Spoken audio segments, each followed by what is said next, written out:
আচ্ছা, এই বাড়িতে এখন মূলত কে থাকে তোমার? আমার ফুল ফ্যামিলি থাকে, আমার বাবা মা, ভাই বোন, ভাবি। এখানে আসা বা প্রথম টিকটক থেকে শুরু করো, একটু যদি ছোট করে বলতে। এই তো প্রথম টিকটক করতাম, টিকটকে স্ট্রাগল করে আমাকে পড়াশোনা করেছে। এমনও দিন গেছে আমার মার আপনার স্বর্ণের নাক ফুল, স্বর্ণের কানের যেগুলো বিক্রি করে আমার স্কুলে ভর্তি করে। অবশ্যই। আচ্ছা, একটা ব্যক্তিগত কোশ্চেন করবো, জি, সেটা হচ্ছে লাইলার সাথে কিভাবে পরিচয় যদি বলতে। বা লাইলার সাথে এই ভিডিও থেকে আমি লাইভ করতাম।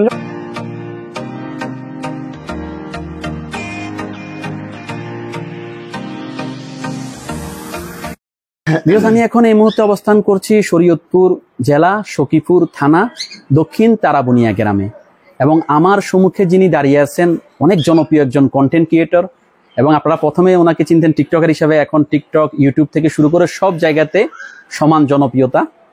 মামুন, ছোট ভাই মামুন সাথে আজকে কথা বলবো। এটা হচ্ছে তার পৈতৃক বাড়ি। তো কেমন আছো? জি আলহামদুলিল্লাহ ভালো আছি, আপনি কেমন আছেন? আছি আলহামদুলিল্লাহ, আমিও ভালো আছি। তুমি তো দেখলাম ঢাকাতে ছিলে, বাড়িতে আবার কখন আসলে? আমার এইটাই, ঢাকায় কাজ থাকে, ঢাকায় চলে যাই, আবার বা গ্রামের বাড়িতে চলে আসি, এরকম। আচ্ছা, এই বাড়িতে এখন মূলত কে থাকে তোমার? আমার ফুল ফ্যামিলি থাকে, আমার বাবা মা, ভাই বোন, ভাবি, ভাস্তি, আমি। আচ্ছা মামুন, তুমি তো অনেক জনপ্রিয় একজন কন্টেন্ট ক্রিয়েটর বাংলাদেশের, এক কথায় বলতে গেলে তোমার অনেক ভক্ত। কিভাবে তোমার এই কন্টেন্ট ক্রিয়েশনে আসা বা প্রথম টিকটক থেকে শুরু করো, একটু যদি ছোট করে বলতে। এই তো প্রথম টিকটক করতাম, টিকটকে তেমন সাড়া পাই নাই। দেন হচ্ছে লাইকি অ্যাপস ছিল, লাইকি অ্যাপসে করতাম, তখন সাড়া পাই নাই। যখন আস্তে আস্তে ভিডিও করতে করতে একদিন আমার একটা ডান্সের ভিডিও আপলোড করলাম, তখন দেখলাম মানুষ অনেক অ্যাপ্রিসিয়েট করতেছে, অনেক সাপোর্ট করতেছে, অনেক বেশি ভিউ আসছে। যখন আমি ডান্সের ভিডিও আপলোড করলাম তখন দেখি অনেক বেশি জনপ্রিয়তা আসতেছে, এন্ড একটা ভিডিওতে এক রাতে 1 মিলিয়ন ভিউ আসছে। তখন 1 মিলিয়ন ভিউ মানে আমার কাছে হচ্ছে আকাশ কুসুম। প্রাথমিক অবস্থা, হ্যাঁ প্রাথমিক অবস্থায় 1 মিলিয়ন ভিউ একদিনে, যেখানে আমার ভিউ আসে আপনার প্রতিদিন 50টা, 60টা, 100টা এর বেশি ভিউ আসে। এটা কত সালের দিকের ঘটনা? এটা 18 সালের কথা। 18। সো ডান্সের ভিডিও আপলোড করার পরে দেখি 1 মিলিয়ন ভিউ, মানে 9 লাখ সামথিং। কিছুক্ষণ পর হচ্ছে 1 মিলিয়ন হয়ে গেছিল। তারপর হচ্ছে বুঝতে পারলাম বিষয়টা যে সবার মতন করলেই হবে না, কিছু ডিফারেন্ট করতে হবে। দেন ডিফারেন্ট ডান্স শুরু করলাম, ডান্স প্যাটার্ন দিয়ে আমার হচ্ছে ফ্যান পেজটা গ্রো আপ হলো, ডান্স দেখে সবাই ফলো করলো। পাশাপাশি ইন্ডিয়ান কন্টেন্ট ক্রিয়েটর যারা ছিল, ইন্ডিয়ান টিকটকার যারা ছিল, তারা হচ্ছে যে অ্যাকশন টাইপের ভিডিও করতে, যেমন তামিল মুভির কিছু ডায়লগ, অ্যাগ্রেসিভ ডায়লগ, এগুলা ইউজ করে শুট করে হাঁটতো স্লো মোশন, এগুলা। তো এই স্লো মোশনে হাঁটার ট্রেন্ডটা বের করলাম, ওইগুলা করলাম। তো করতে করতে আস্তে আস্তে এভাবে গ্রো আপ হলো আমার লাইফটা, এন্ড আমার ফ্যান ফলোয়ার বাড়া শুরু হলো। তো আস্তে আস্তে বাংলাদেশে সর্বপ্রথম 10 মিলিয়ন ফলোয়ার হিট করছি আমি এট লাস্ট। এটা আমার অ্যাচিভমেন্ট একটা ফলোয়ারের দিক থেকে। আচ্ছা, একটা ছোট করে বলবো যে তুমি যেহেতু বলছো প্রথমে ড্যান্স দিয়ে তোমার ভাইরাল হয় ভিডিও, তুমি কি প্রফেশনাল ভাবে কোথাও ড্যান্স শিখছিলে নাকি এমনিতেই? না, আমার ড্যান্স শেখার উৎস হচ্ছে আমি ছোটবেলা থেকেই যারা নাচ করে তাদেরকে দেখতাম, এন্ড নাচের প্রতি অন্যরকম একটা ভালোবাসা ছিল। যখন মানুষ আমার ওরকম অ্যাবিলিটি ছিল না যে আমি টাকা পয়সা দিয়ে যা ভর্তি হয়ে নাচ শিখবো, ওরকম অ্যাবিলিটি ছিল না। একটা খারাপ অবস্থায় ছিল, কারণ আমার বাবা অনেক টাকা লস খাইছে ওই 2001 সালে, প্রায় অনেকগুলোই টাকা। এখানে আমার দাদার অনেক জমি আছে, সব জমি বিক্রি করে বাবা হচ্ছে মালয়েশিয়া গেছিল, এখন 50% বিক্রি করে দিচ্ছে, এখন 50% আছে গ্রামে। আপাতত বহুত জমি আছে, হাঁটতে হাঁটতে মনে করেন 2 গ্লাস পানি খেতে এত জমি আছে আমাদের। আল্লাহর রহমতে আমাদের বাপদাদার জমি এখানে, আমাদের মাল বংশ এখানে দক্ষিণ তারাবুনিয়ার মাল বংশ সবাই চিনে, এক নামে জি। আমাদের মাল বংশে অনেক কিছুই আছে এদিকে এই দক্ষিণ তারাবুনিয়াতে। তো এটা আমার বাপদাদা কালের ভিটামাটি জায়গা, এই জন্য আমি আমার বাবা মাকে খুশি করার জন্য, বাবা মার ইচ্ছার জন্য আমি বাড়িটা করে দিচ্ছি গ্রামের বাড়িতে। না হলে গ্রামের বাড়িতে অনেক সুন্দর এবং কাজ চলতেছে দেখলাম, এত টাকা খরচ করে এই বাড়িটা করতাম না। বাড়ি কমপ্লিট, এখন হচ্ছে নতুন করে কাজ করতেছি, ইন্টেরিয়র ডিজাইন করতেছি, অনেক সুন্দর হচ্ছে সেটা। এটা আরো কাজ হলে আরো সুন্দর। জি, তোমার পরিবার নিয়ে বলো, তোমরা ভাই বোন যদি? আমরা 2 ভাই 1 বোন। তুমি কি সবাই? আমার একটা ভাবি আছে, একটা দুইটা ভাস্তি আছে। ভাইয়ের ভিতরে তুমি ছোট নাকি? আমি সবার ছোট, আমার ফ্যামিলিতে আমি সবার ছোট। এন্ড হচ্ছে আমার ভাই, ভাবি, বোন দুজনই বাকচরণ প্রতিবন্ধী। এন্ড আমার বাবা মা আছে, সবাই সচ্ছল, সবাই ঠিক আছে। এখন হচ্ছে যে মোটামুটি আমি পুরো ফ্যামিলিটা রান করি, কারণ ওনাদের তো বয়স হয়েছে, কত বছর আর আমাদেরকে কষ্ট করে খাওয়াবে। আমি তো ওনাদের কষ্ট দেখছি, বহুত কষ্ট হয়েছে জীবনে, অনেক স্ট্রাগল করে আমাকে বড় করছে, অনেক স্ট্রাগল করে আমাকে পড়াশোনা করেছে।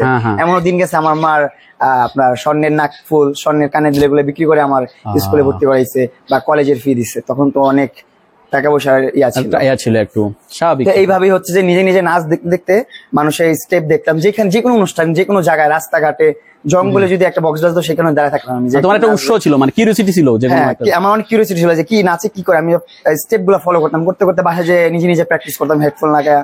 তখন মোবাইল ছিল না আমার, আম্মুর কাছ থেকে মোবাইল নিয়ে মেমোরিতে 10-20 টাকার গান ভরতাম, যেগুলা চুজি গান ছিল ওইগুলা বলতাম, ওইগুলা ভরে দিত, ওইগুলা ব্লুটুথের মাধ্যমে বা হেডফোন লাগায় শুনতাম আমি। তো ওইগুলা শুনে শুনে ডান্স করতাম, ডান্স চেষ্টা করতাম।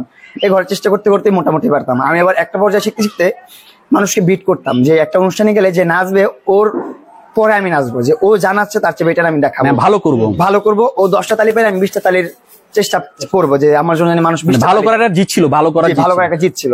তখন স্টেজ ফ্লোর ওইরকম কোনো বিষয় ছিল না, মাটিতে দিলে মাটিতে নাচতাম, যেখানে ছিল সেখানে নাচতাম, কোনো বিষয় ছিল না। তো এইভাবে আর কি আমার স্ট্রাগলটা শুরু হয় ডান্সের। তো আস্তে আস্তে হচ্ছে যে একটা সময় এত ভালো ডান্স করলাম, আমার কিছু ফ্যান ফলোয়ার হয়ে গেল, মানে রিয়েল লাইফে। তখন আমার কোনো আইডিউটি ছিল না, কোনো রকম সোশ্যাল অ্যাক্টিভিটিস ছিল না, কিন্তু রিয়েল লাইফে আমার কিছু ফ্যান ফলোয়ার হয়ে গেল।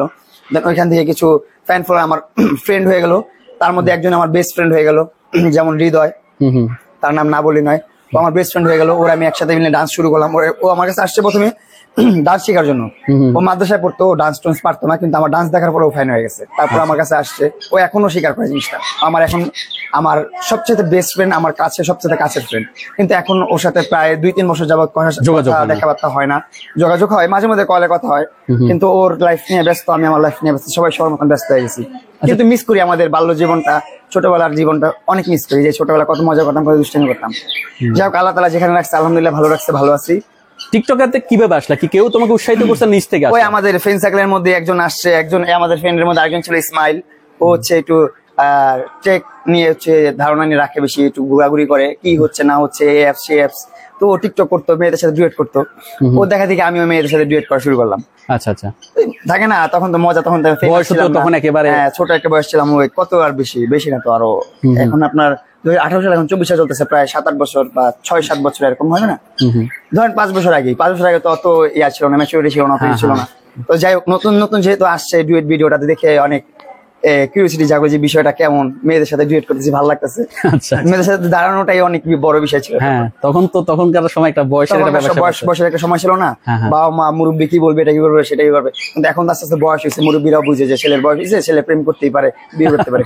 যাই হোক, এগুলোর কথা না যাই। তো এইভাবেই হচ্ছে আমার শুরু হইলো। আমার বন্ধু আমাকে দেখালো, আস্তে আস্তে ওইখানে ডান্সের ভিডিও আপলোড করলাম। এইভাবেই। তোমার পড়াশোনা কি এখানেই? আমার পড়াশোনা, আমার জন্মই ঢাকাতে, আমি ছোট থেকে বড় হয়েছি ঢাকাতে, আমার পড়াশোনা সব ঢাকাতে। আচ্ছা, এটা আমি Mohakhali model high school, Mohakhali model দর্জি ওইটা আব্দুল হামিদ দর্জি সরকারি প্রাথমিক বিদ্যালয়, তারপর 10টি বালক উচ্চ বিদ্যালয়, তারপর আইডিয়াল স্কুল, আরো এমন অন্য অনেক স্কুলে আমি পড়াশোনা করছি আর কি। আমার এক একটা স্কুলে 2 বছর 3 বছর করে পড়া হয়েছে। তুমি এখন কি করতেছো? এমনি তো সব জায়গায় তোমার বিচরণ আছে, ইউটিউবে দেখতেছি, টিকটকে, সব জায়গাতে। এছাড়া কোনো ব্যবসা বা কোনো কিছু করতেছো না? এখন ব্যবসা বাণিজ্য এরকম কিছু করতেছি না।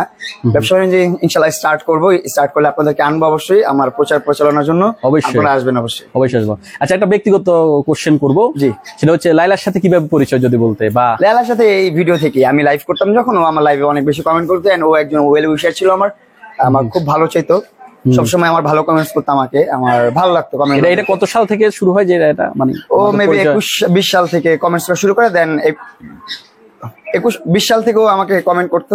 দেন ওর সাথে 21 সালে আমার কথা হয় ফার্স্ট। আচ্ছা, 1 বছর প্রায় আমাকে কমেন্ট করছে। তো বিভিন্ন মাধ্যমে দেখলাম তোমাদের মন মানিন্য চলছে, এটার এখন কি অবস্থা? মন মানিন্য কি ঠিক হয়েছে? না, যেমন ছিল তেমনই আছে, আর এটা নিয়ে কথা বলতে চাই না। আচ্ছা, ঠিক আছে। না, তোমার ব্যক্তিগত সেভাবে তুমি না বলতে চাইলে সেটা বলবো না। জি। যাই হোক, আমি আসলে অনেক খুশি হলাম, তোমাকে আসলে পেয়ে গেলাম এখানে এসে। মূলত তোমার বাড়ির উদ্দেশ্যে আসা হয়েছিল, তুমি আজকে থাকলা এবং তোমার অনেক কিছু জানলাম, তোমার শুরুটা, সবকিছু। এবং তুমি যে মায়ের জন্য তোমার এত ভালোবাসা, ফ্যামিলির প্রতি যে তোমার এত আন্তরিকতা, এটাতে আমার বেশি আমি তো আমার মা বাবা মার কাছে চিরঋণী, কারণ ওনারা না থাকলে তো আমি পৃথিবীতে আসতাম না। আর ওনারাই আমাকে মানুষের মতো মানুষ গড়ে তুলছে। আমার ছোটবেলা যত চাহিদা ছিল সব পূরণ করার চেষ্টা করছে। এমনও সময় গেছে যে আম্মু খাইতে পারছে না, কিন্তু আমাকে খাওয়াইছে। সেটাই তো, আম্মু কিছু পড়তে পারছে না, কিন্তু আমারে পড়াইছে। তুমি যে সেটা মনে রাখছো, অভাবটা বুঝতে দেয় নাই, আমাকে কখনো অভাবে রাখে নাই। তো আমি এই জিনিসটা তো বুঝি। আমি কেন বলতেছি, আমি বলি, কত ছেলে আছে যে অনেক ভালো পজিশনে থাকার পরেও মা বাবাকে বৃদ্ধাশ্রমে রেখে আসে, এরকম অনেক ছেলে আছে। আসলে হচ্ছে কুলাঙ্গার, এগুলা নিয়ে আমি বলার কিছু না, এগুলো নিয়ে বলতে হচ্ছে না। এগুলো নিয়ে বললে শুধু শুধু রাগ উঠবে, শুধু ওদেরকে বকবো, আবার আমি শত্রু হয়ে যাবো। কুলাঙ্গার তো বুকপিট নাই, যা ইচ্ছা তা করে ফেলবে। তুমি ভবিষ্যতে কি, মানে তোমার কোন পজিশনে গেলে তুমি আরো খুশি হবা? বা একটা মানুষের থাকে না, একটা এইম থাকে না? আমার খুশি, আমি এখনই খুশি। আমি আমার বাপ মা খুশি, যেহেতু আমি এর বেশি আর কিছু প্রয়োজন নাই। যা পাবো এখন সব হচ্ছে আমার বোনাস। তারপর আমি দোয়া করি তুমি তোমার জীবনে যা কিছু মনে আশা আছে সব তোমার নেকাশা পূরণ। আমার ইচ্ছা আছে আমি বাংলাদেশ চলচ্চিত্রতে অনেক ভালো একটা নায়ক হব, অনেক অবশ্যই বড় একটা নায়ক হব। সবাই মামুন ভাই বলে ডাকবে, মামুন বললেই চিনবে। তুমি তো অন্যরকম একটা রেসপেক্ট দিবে, ওইটা চাই। কিছু গানও দুই তিনটা গান না, অনেকগুলা মিউজিক ভিডিও করেছি, অনেকগুলাই সফল হয়েছে, সবগুলাই 4 মিলিয়ন 6 মিলিয়ন। আমার লাস্ট লাইলার সাথে যে ভিডিওটা, ওইটাতে 7 মিলিয়ন ভিউ আসছে। দেন আরো, এবং ইউটিউবে তোমার মনে 4 লাখের মতো সম্ভবত, আরো বেশি। আমার 4 লাখ সাবস্ক্রাইবার প্রায় আরো 2 বছর আগে থেকে। আমি জাস্ট 1 বছরে 4 লাখ সাবস্ক্রাইবার করেছিলাম।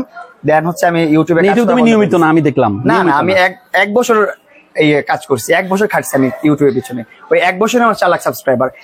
একটা মজার বিষয় হচ্ছে যে আমার 1 সপ্তাহে 1 লাখ সাবস্ক্রাইবার হয়েছে, মাশাআল্লাহ। অনলি 1 সপ্তাহে। এটা আমার ফ্যানদের পাওয়ার, ফ্যানদের জোরে হয়েছে। আমি যখন লাইভ করতাম কন্টিনিউ, তখন আমি লাইভে বলছিলাম যে আমার ফ্যান ফলোয়ার যারা আছেন তারা অবশ্যই ফলো দিবেন আমার নতুন ইউটিউব চ্যানেল, যদি ফলো দেন তাহলে আমি ভিডিও আপলোড করবো।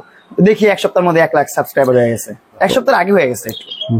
তো মামুন যেহেতু কন্টিনিউয়াসলি কিছু ভিডিও দেওয়ার পর এখন আবার ইউটিউবে স্টপ হয়ে গেছি, দেন আবার ফেসবুকে স্টার্ট করছি।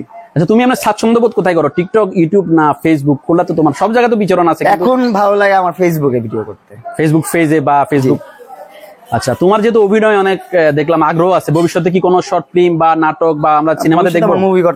মুভি করার ইচ্ছা আছে অনেক। আচ্ছা, কোনো মুভির এরকম কথা হয়েছে না, মানে এমনিতে অনেকগুলা মুভির কথা হয়েছে, কিন্তু আমি অনেক কিছু বিবেচনা করতে হয়, যেহেতু আমার ফার্স্ট কাজ এটা, কোন রকম ভুল করা যাবে না। ভুল করলে হচ্ছে পুরো লাইফটা হেল হয়ে যাবে, একদম নষ্ট হয়ে যাবে সবকিছু। মানে শুরুটা হচ্ছে, আমার শুরুটা একদম সুন্দরভাবে হোক, একজন সুন্দর মানুষের দ্বারা হোক, একজন বেস্ট ডিরেক্টর প্রডিউসারের হাতে শুরু হোক। আমি চাই প্রডিউসার এনিওয়ান হইতে পারে, প্রডিউসার ডাজন্ট ম্যাটার, প্রডিউসার যে কেউ হইতে পারে, কিন্তু ডিরেক্টর যে হবে, স্ক্রিপ্ট যেটা হবে সেটা একদম মাখন হতে হবে। একদম যেটা দেখে যেন মামুনকে মানুষ অন্যরকম ভাবে চিনতে পারে, মামুনকে মানুষ অন্যরকম ভাবে ভালোবাসে, এরকম একজন ডিরেক্টর খুঁজতেছেন। মানে প্রথম কাজটা যদি ভালো হয় তখন পরে মানুষ ভালো আশা করে, সবাই অ্যাপ্রিশিয়েট করে। প্রথমে যদি আমি ডাল বানাই না তাহলে তো হবে না। তাহলে আমরা আশা করব তুমি টিকটক বা তাহলে হিরো মামুন হয়ে যাব। তুমি টিকটক, ইউটিউব, ফেসবুকের মতো ছবিতেও তুমি সেভাবে হিট হও। এবং তোমার এই যে মায়ের জন্য যে ভালোবাসা, আমি দোয়া করি তোমার সব ক্ষেত্রে তুমি সফল হও। এবং তুমি যে ব্যবসা প্রতিষ্ঠান যেটাই করো, আমাদেরকে দাওয়াত দিও, অবশ্যই আমরা সবাই আসবো। মামুন ভালো থাকো, আল্লাহ হাফেজ। আসসালামু আলাইকুম। সো এভরিওয়ান, সবাই জাকির ফরহাদ ভাইয়ের চ্যানেলটাতে সাবস্ক্রাইব করবেন, ওনার ভিডিওতে লাইক করবেন, কমেন্টস করবেন, শেয়ার করবেন, এন্ড অল টাইম সাপোর্ট কে পাশে থাকবেন। আপনারা সাপোর্ট করলে কিন্তু ভাই আরো ভালো ভালো ভিডিও আপলোড করবে। So thank you and keep supporting.